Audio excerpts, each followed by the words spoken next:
নমস্কাৰ, পুনৰবাৰ মোৰ ইউটিউব চেনেলটোলৈ সকলোকে স্বাগতম জনাইছোঁ।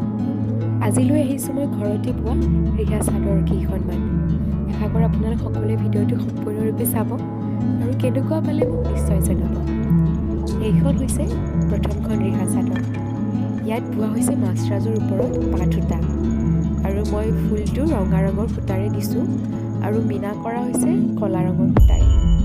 ইয়াত দিয়া গৈছে সৰু সৰু বুটা আৰু বুটাবোৰ মই ঘনকৈ দিছোঁ তলৰ আঁচলটো আৰু ওপৰত এনেদৰে পাতল পাতলকৈ বুটাবোৰ দিয়া হৈছে আৰু ক'লা ৰঙৰ সূতাৰ ইয়াত সুন্দৰকৈ মীনা কৰা হৈছে।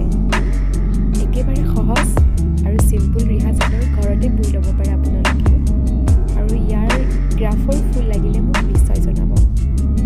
নেক্সটখন হৈছে এইখনতো মই মাছৰাজৰ ওপৰত বগা পাট বোৱা হৈছে।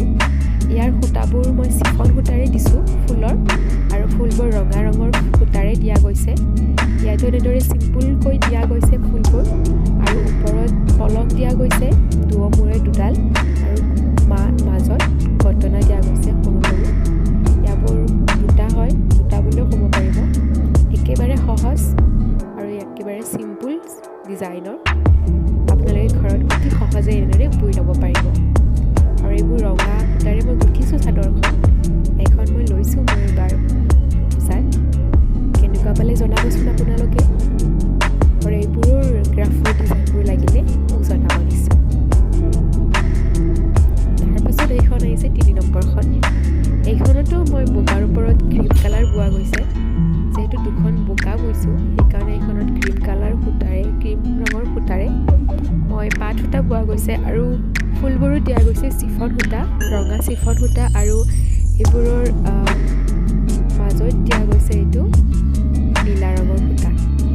আপোনালোকে নিশ্চয় ধৰিব পাৰিছে ইয়াত কিদৰে দিয়া গৈছে ফুলবোৰ আৰু দুডাল পলক দিয়া গৈছে। একেবাৰে চিম্পুল পলক দুডাল। মই পলকৰ গ্ৰাফৰ লাগিলে আপোনালোকক আঁকি দিবলৈ যত্ন কৰিম আৰু এনেদৰে 3 নম্বৰখন মোৰ ঘৰতে বোৱা ৰিহা চাদৰ। কেনেকুৱা পালে জনাবচোন। তিনিওখন মই নিজ হাতেৰে বৈছোঁ আৰু ঘৰত একেবাৰে সহজ আৰু তিনিওখন গোঠা হৈছে। এখনত ৰঙাৰে আনবোৰ ৰং মিলাই গুঠিছোঁ মই আৰু ভিডিঅ'টো চোৱাৰ বাবে ধন্যবাদ শেষলৈকে। আৰু নতুনকৈ আহিছে যদি মোৰ চেনেলটোত প্লিজ ছাবস্ক্ৰাইব, লাইক আৰু কমেণ্ট এটা কৰিব। ধন্যবাদ।